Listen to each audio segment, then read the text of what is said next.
Please.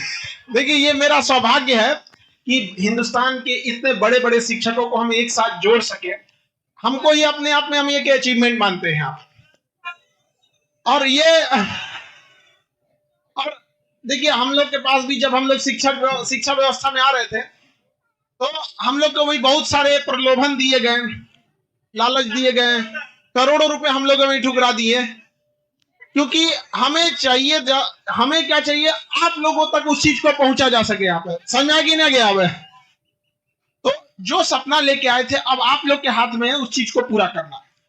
आप लोग को अब जैसे बहुत सारे विद्यार्थी लोग को होता क्या है ना, कि कई जगह पे हम बोलते हैं, तो जरूरी नहीं कि हम जो कोई भी बेहतर चीज को, जैसे महल बनाना है ना, ऐसा महल सर की तरह, तो टाइम तो लगेगा।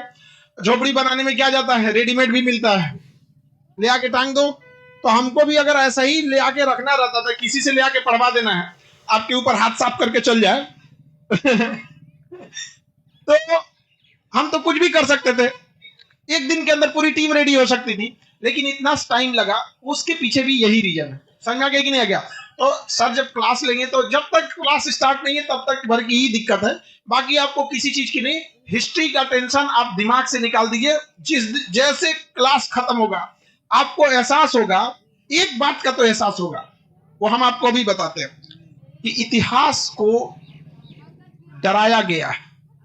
इतिहास को बिना मतलब बवंडर क्रिएट किया गया है। इतिहास ऐसा, इतिहास ऐसा, ऐसा कुछ नहीं है। समझ में आ गया कि नहीं आ गया यहाँ पे? और ये हम इतिहास के सबसे महान शिक्षक के बगल में खड़े होकर बोल रहे हैं यहाँ पे। सर हम गलत बोल रहे हैं तो बताइए। देखिए, सर की बात से मैं एकदम सहमत हूँ। आप में से बहुत लोगों की उतनी उम्र नहीं होगी जितने समय से मैं इतिहास पढ़ा रहा हूँ, ठीक है। उतना ही नहीं होगा, करीब 25 साल का अनुभव है मुझे। पढ़ाने का 17 साल का अनुभव है मुझे, 17 ईयर्स का अनुभव है, ठीक है। देखो क्या होता है, जैसे मैं खुद एकेडमिक बैकग्राउंड से हूँ, दिल्ली विश्वविद्यालय से अपने कॉलेज का टॉपर रहा हूँ, मैं प्रीवियस का भी टॉपर रहा हूँ। और दिल्ली विश्वविद्यालय का एक गोल्ड है, दिल्ली विश्वविद्यालय का एक ग्रिप है। तब हम एकेडमिक के लिए पढ़ते थे, कभी दादा भाई नौरोजी की किताब पढ़ते थे, कभी आसिफ दत्त की किताब पढ़ते थे। हमने चारों अटेम्प्ट थे हमारे उस समय, अब तो 5 या 6 हैं जनरल के। अच्छे है ना, 4 अटेम्प्ट थे, हमने चारों मेंस लिखा, इंटरव्यू फेस किया। तब वो दौर था, और उस पूरे प्रोसेस में जब हमने रियलाइज किया, देखा हमने कि यार हर चीज के लिए अलग पढ़ाई होती है। नेट के लिए अलग पढ़ाई होती है, बैंकिंग रेलवे के लिए अलग पढ़ाई होती है, एकेडमिक्स के लिए, रिसर्च के लिए अलग पढ़ाई होती है, एग्जाम के लिए अलग पढ़ाई होती है। धीरे धीरे हमने रियलाइज किया यहाँ पे भी कि बहुत बार, कई बार हवा बनाया जाता है, क्योंकि एज सच मुझे लगता है कि इतिहास पढ़ने का विषय ही नहीं है, जीने का विषय है। और बातचीत में आप बस उसको समझना, जैसे हम क्या अपने इतिहास की प्रोडक्ट है, बस उसको थोड़ा रिदम में लाना है, उसको समझना है। ज्यादातर क्या होता है, कई बार कि हम इतिहास बहुत बताने लगते हैं, आप इतिहास बनाने आए हैं यहाँ पे। तो जब इतिहास बनाना है तो चीजों को जीना होगा, समझना होगा, तपस्या करनी होगी। और इतिहास बताने वाले लोग तो भरे पड़े हैं बहुत सारे में, ठीक है। स्टूडेंट के सेंस में मैं कह रहा हूँ, तो कुछ ऐसा नहीं है। मैं एकदम सहमत हूँ सर से। मेरे प्रोसेस में थोड़ा टाइम लगेगा, ज्यादा नहीं, 2-4 दिन का लगता है। आप कोई भी ऐसा टॉपिक नहीं होगा जिसको आप महसूस नहीं करेंगे। और एक बात का मैं श्योर करता हूँ, सर ने जैसे कहा ना कि एक बार हमने हस्ताक्षर कर दिया तो वो फाइनल है। सर के लिए मैं एक और अलग वर्ड अचानक से स्ट्राइक किया मुझे भी, कि एक बार मैंने कमिटमेंट कर दी तो मैं अपनी भी नहीं सुनता। एकदम स्ट्राइक, हम कमिटमेंट कर दिए एकदम। तो ऑलमोस्ट वही चीज है। अब देखिए, हम तो बहुत एफर्ट लगाएंगे क्लास के साथ साथ, आपके रिस्पॉन्स पे डिपेंड करता है कि आप कैसे उस पर एफर्ट लगाते हैं। हमारा मकसद क्या होता है, एग्जाम में बहुत अच्छा करें, प्रारंभिक परीक्षा में, मुख्य परीक्षा में, इंटरव्यू में।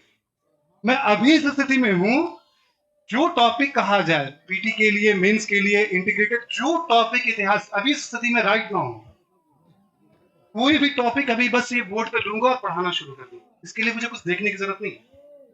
200 सवा 200 घंटे क्लास वैसे ले सकता हूँ मुझे, ठीक है। अभी इस स्थिति में हूं, चॉइस का कोई भी टॉपिक पढ़ा सकता हूं अभी के अभी। मैं आपको श्योर करता हूं, मेंस के क्वेश्चन पेपर में यदि आप सॉल्व नहीं करेंगे तो हिंदुस्तान का स्टूडेंट कोई भी भूल जाए। मैं ओपन माइक से कह रहा हूं,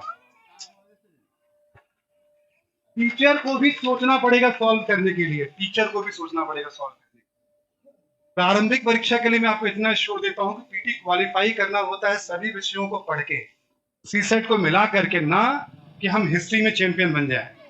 बच्चे क्या करते हैं, प्राय आपके घर में जितनी भी सामान है, मान लीजिए हर सामान की लिस्ट आपको थोड़ी पता है, नहीं पता है ना। तो बच्चे पता चला हड़प्पा में खुदाई हुई है तो एक एक सामान को पढ़ रहे हैं, हड़प्पा में क्या मिला है, क्या मिला नहीं मिला, मोहनजोदड़ो में क्या मिला है। हिस्ट्री और करंट अफेयर्स में क्या नहीं पढ़ना, ये बहुत इंपॉर्टेंट है, बहुत इंपॉर्टेंट है। वरना दोनों विषय ऐसे आपको ट्रैक से उतार देंगे, आपकी एनर्जी को कम कर देंगे कि आप खुद कंफ्यूज हो जाएंगे, हम एग्जाम दे ना दे, मेरा होगा नहीं होगा। स्मार्टली पढ़ना है, एग्जाम ओरिएंटेड पढ़ना है। और सर जो श्योर करके जा रहे हैं, अब जब सब दोबारा आएंगे तो इससे ज्यादा हाथ उठेंगे सर, इससे ज्यादा तालियां मिलेंगी आपको, ये मैं श्योर करता हूं। बट ये मेहनत करें, ये आप इंश्योर करना है आपको भी सर और हमें भी। बिल्कुल, आप लोग भी रिदम मिला के रहिएगा, समझ में आ रहा है कि नहीं? बिल्कुल सर ने सही बात बोला कि हिस्ट्री और करंट अफेयर में जानबूझकर इतना उड़ेल दिया जाता है ना कि आप पढ़ाई से ज्यादा शिक्षक की विद्वता देख के परेशान रहेंगे। वाह वाह वाह वाह वाह वाह। मोदी जी आज चाइना गए, मोदी जी आज जापान गए, तो आज इटली गए।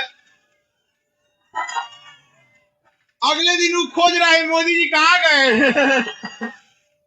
उसको समझ में नहीं आता है इंडिया में है कि नहीं है यहाँ पे, अजीब हाल है। तो आप ये देखिएगा कि एग्जाम के लिए पढ़ाया जा रहा है या अपनी विद्वता दिखाने के लिए। समझ में आ गया कि नहीं आ गया? यहाँ पे अगर आप विद्वता देखने के लिए आए हैं तो आप गलत जगह आए हैं, लेकिन अगर एग्जाम क्वालिफाई करने आए हैं तो एकदम परफेक्ट है, कोई दिक्कत नहीं। अब कई बार ऐसा भी होता क्या है, एक बार जैसे सिंपल, अब गर्ल्स बॉयज अब तो सब खाना अमूमन बाहर रहने लगते हैं तो बॉयज भी खाना बनाने ही लगते हैं। एक बात बताइए, हाँ पीजी में रहते हैं, हाँ ये देखिए, अगर आपको बताइए, अगर आपको कहा जाए कि खाना खिलाना है किसी के लिए, तो आप अमूमन वही खाना बनाते हैं जो आपको बहुत बेस्ट होता है बनाने के लिए, भले सामने वाले के हेल्थ को चौपट कर दे। समझ आ गया कि नहीं? लेकिन आपकी मम्मी ऐसा खाना आपको नहीं खिलाएंगी, यहाँ पे आपको वो वही खाना खिलाएंगी जो आपके हेल्थ के लिए अच्छा है, भले आप कहिएगा कि चाहे जैसा भी है यहाँ पे। तो बात यहाँ यही हो जाती है कि अगर हम लोग शिक्षक हैं, हमें पता है कि क्या चीज आपको परोसा जाएगा तो आप वाह वाह वाह वाह करने लगेंगे यहाँ पे। अरे तरीका एकदम नहीं समझे। तो बात वो नहीं होना चाहिए कि एग्जाम ओरिएंटेड है या नहीं है। यहाँ पर पता चला चंद्रयान लॉन्च हुआ, ऐसा लग रहा है कि बाप रे बाप, मार चंद्रयान का पहिया का जो रिंग था उसमें 35 तिल्ली लगा हुआ था, उसकी लंबाई जो मार ऐसा बताएगा जिसका कोई हद नहीं। अरे भाई साहब, जो जरूरी है वो चीजें आज भी जब हम लोग के यहाँ कंटेंट बनता है, सर हो गए, हम लोग हो गए, जब सारी चीजें बन के आ जाती हैं, सब लोग बोल दिए कि ये फाइनल हो गया यहाँ पे, तो सपोज कीजिए कि 100 लाइन का कोई चीज फाइनल हो गया, सीधा कहा जाता है कि इसमें से 50 लाइन उड़ाओ, लेकिन अर्थ का एक भी चीज आलतू फालतू नहीं होना चाहिए। जितना ये 100 लाइन में समझाया है उसका तुम 50% करो 50 लाइन में, लेकिन वैल्यू उतना ही होना चाहिए जो 100 लाइन का है और जो यहाँ 50 लाइन का है। तो अगर आप मोटाई देख के देंगे कि इसमें तो ज्यादा लिखा हुआ है तब तो वही बेस्ट है, लेकिन अगर क्वालिटी देख के लेंगे कि बाप रे 50 लाइन में पूरा बात बोल दिया गया है, वो परफेक्ट है। यहाँ पे समझ में आएगी नहीं आगे यहाँ पे? तो इसलिए आपको इस सब का टेंशन नहीं लेना है। समझ में आ रहा है कि नहीं आ रहा? सर यहाँ आए, इसके लिए सर को बहुत बहुत धन्यवाद। सर आपका